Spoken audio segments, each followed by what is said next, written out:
There are thousands of Uber drivers who work every night.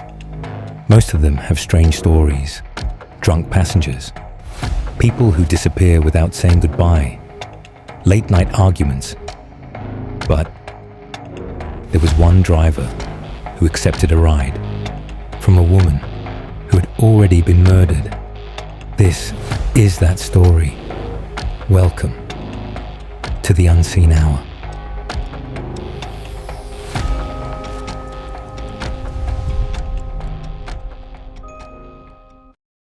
November 5th. The city never truly slept. Even after midnight, cars still moved through the streets, restaurants remained open, and taxi drivers searched for one final passenger before calling it a night. Hector had been driving for Uber for nearly 5 years. He loved the freedom, no fixed schedule, no boss. Some nights he worked until sunrise. Other nights, he stopped after just a few rides if the earnings were good. That night, business had been excellent. Peak hour pricing had doubled almost every fare. By 11:30, he had already earned more than he normally made in 2 days. He smiled. "One more ride," he whispered. "Then I'm going home." Almost immediately, his phone vibrated. A new request. The fare was unusually high. Pickup, 20 minutes away. Normally, he would have declined, but the amount made him change his mind. He accepted. The pickup location was unusually quiet. An old neighborhood near the center of the city. The streetlights flickered. Most of the houses were dark. There wasn't another person in sight. Hector checked the app. Passenger has arrived. He looked left. Nothing. Right. Nothing. He sighed. Maybe they cancelled. Then, a soft voice came from beside his window. "Are you Hector?" He almost jumped. The young woman had appeared without making a sound. She smiled politely. "I'm sorry. I didn't mean to scare you." Hector laughed nervously. "You almost gave me a heart attack." She apologized again, opened the back door, and quietly sat inside. As the journey began, Hector noticed something unusual. She wasn't talking. She wasn't looking at her phone. She kept looking through the rear window, again and again and again, almost every 30 seconds, as though she expected someone to be following them. After several minutes, Hector smiled. "Everything all right?" She hesitated, then forced a smile. "Yes, I'm just tired." But Hector knew she was lying. About 20 minutes later, her phone rang. She looked at the screen, immediately rejected the call. A minute later, it rang again. She rejected it again. Then, a message arrived. She opened it. For the first time, fear appeared on her face. Real fear. She quickly locked the phone, placed it inside her bag, and stared out of the window without saying another word. Hector thought about asking again. He decided not to. Sometimes, people simply wanted silence. Nearly an hour later, they reached the destination. It was an isolated road near an old riverside warehouse. There were no houses nearby, no shops, no lights, only darkness. Hector frowned. "You sure this is the right place?" She looked outside, then quietly answered, "Yes." She stepped out of the car, turned back, and smiled. "Thank you." And she disappeared into the darkness. Hector watched for a few seconds before driving away. He never imagined that was the last time anyone would see her alive.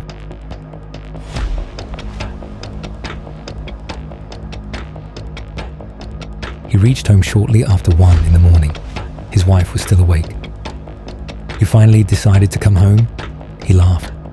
"The money was too good tonight?" While eating dinner, he casually mentioned, "My last passenger was strange." His wife smiled. "Another drunk?" "No, A young woman. She looked. He searched for the right word. Afraid. His wife shrugged. Maybe she had a bad day. Maybe, he thought. Then they went to bed the next morning. Hector woke up later than usual. His wife had already prepared breakfast. The smell of fresh coffee filled the kitchen. Everything felt normal.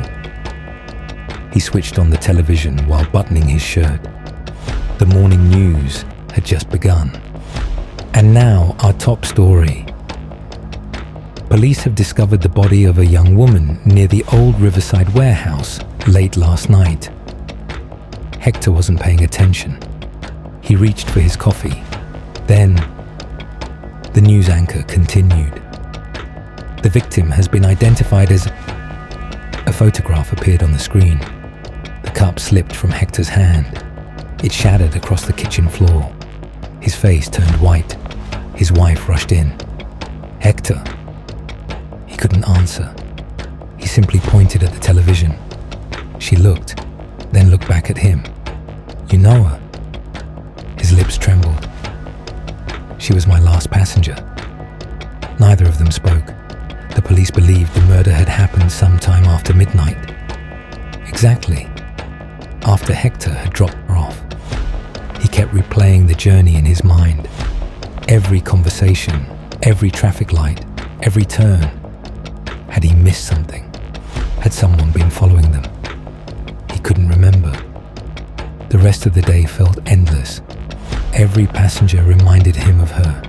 Every young woman who entered his car made him glance into the rearview mirror, but nobody looked like her. By 10 that night, he was exhausted.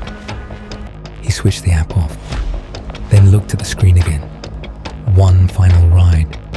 The pickup was only 3 minutes away, on the road toward his house. He sighed. One last passenger. The pickup location was strangely quiet. An empty parking lot behind an old shopping center. No people, no cars, only a single street light flickering in the distance. Hector waited. 1 minute, 2 minutes, 3. He looked at the app. Passenger is approaching. He frowned. There was nobody. He checked his phone again. Then, a calm female voice came from behind him. You can start now. Every muscle in his body froze. The voice came from the back seat. His breathing stopped. He looked at the rearview mirror. Empty. He slowly turned his head. Nobody. The back seat was completely empty. His heart pounded. He quickly opened the doors, checked outside. Nothing. He whispered to himself. I'm imagining things. He closed the door, sat back down, started the engine. Then, the rear suspension of the car slowly dropped, as if someone had just sat down.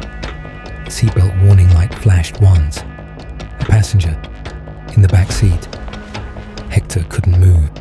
His hands shook violently on the steering wheel. 5 long minutes passed. He drove without looking back. Then, slowly, he lifted his eyes toward the rearview mirror. His blood turned cold. She was there, the same young woman, the same clothes, the same hairstyle, exactly as she had looked the previous night. She wasn't covered in blood. She wasn't injured. She looked alive. She smiled gently, the same smile she had given him before leaving the car. Hector's voice barely escaped. How? She didn't answer. She simply looked out of the window. The silence inside the car felt unbearable. Finally, Hector whispered, You're dead. For several seconds, nothing happened.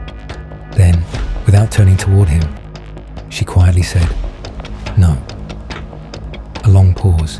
Then, I was murdered. Hector slammed on the brakes. The car stopped in the middle of the empty road.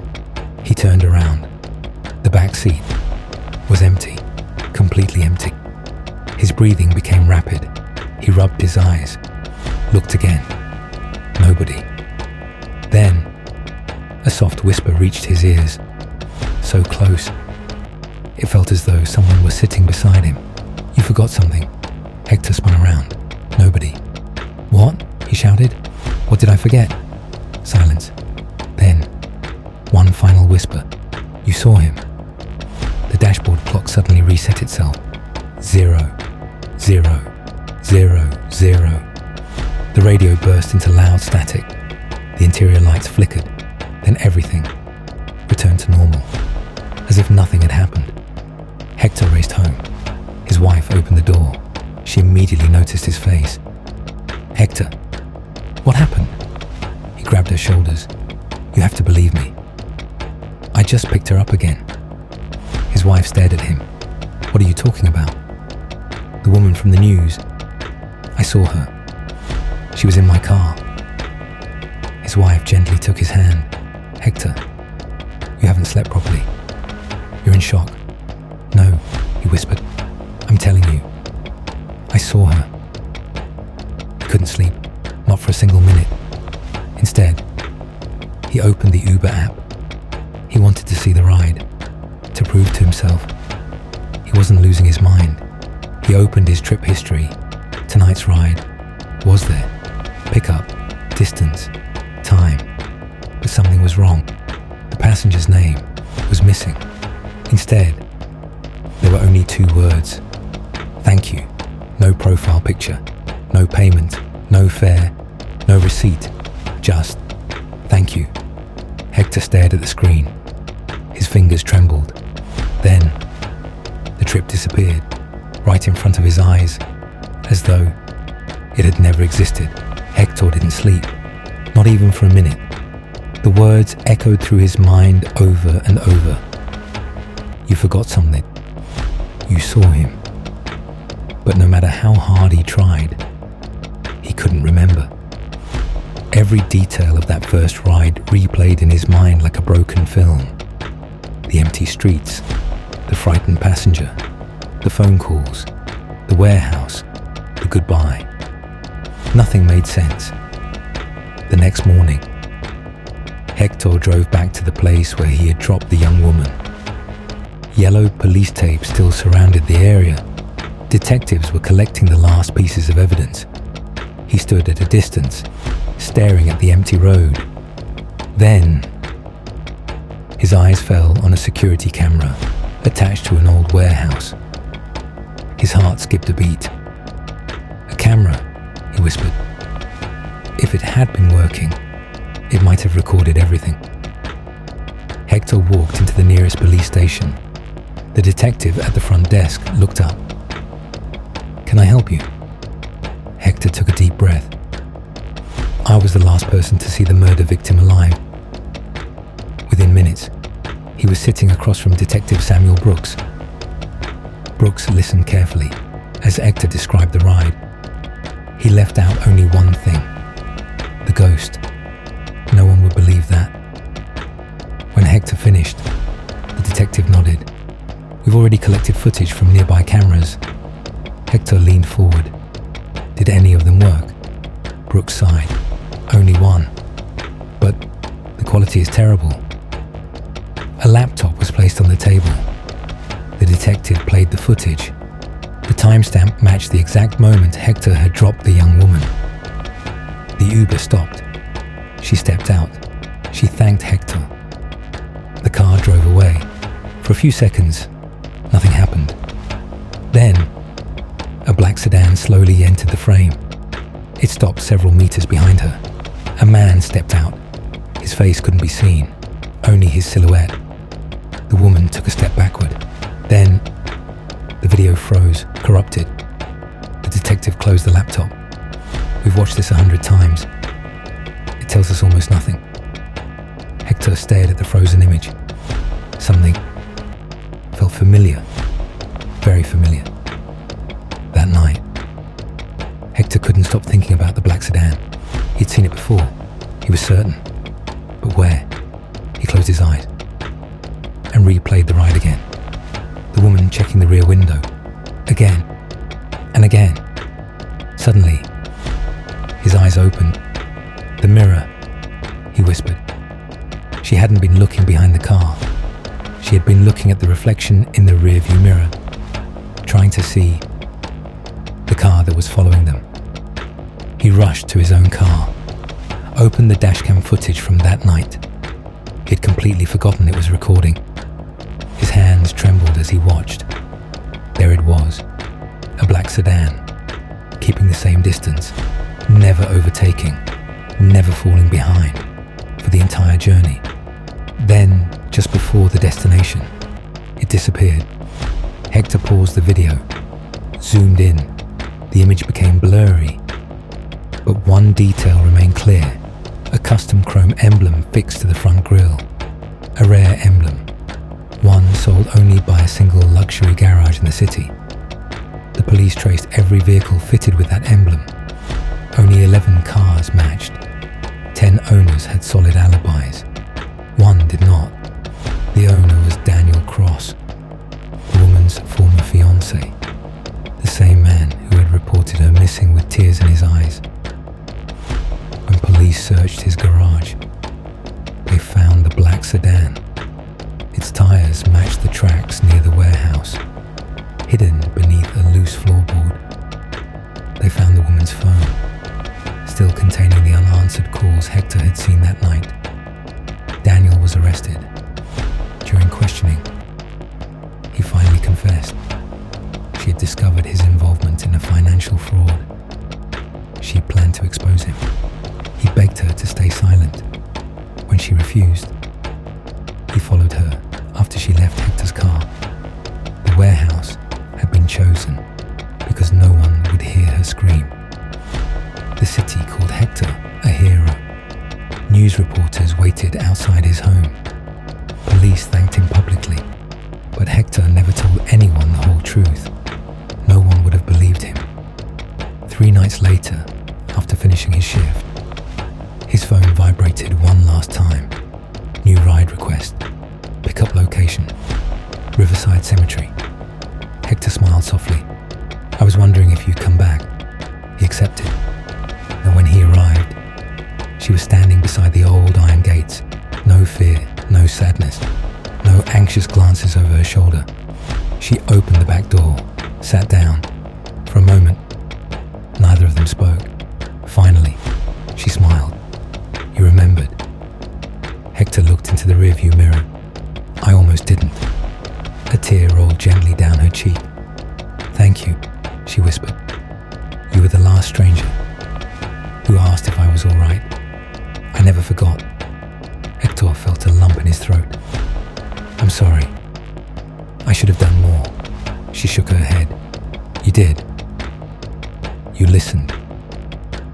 Silence filled the car. Peaceful this time. After a few moments, she reached for the door handle. Before stepping out, she looked back one final time. Drive safely. Then she was gone. Not with a scream, not with darkness, simply gone, like the morning mist disappearing beneath the rising sun. When Hector looked at his phone, the trip had already ended. Fare, $0. Passenger, Emily Carter. Rating, 5 stars below it. Only 3 words appeared. "Thank you, Hector." A gentle breeze passed through the open window. The screen flickered. The ride vanished forever. That was The Unseen Hour, a story about the passengers we carry without knowing their pain, the strangers who ask one simple question, and the extraordinary things that ordinary kindness can do. She was already gone before he could save her, but he listened. And sometimes, that is everything. Subscribe to The Unseen Hour. A brand new story is coming very soon. And remember, the most important thing you can ask someone is also the simplest. Are you all right? Good night.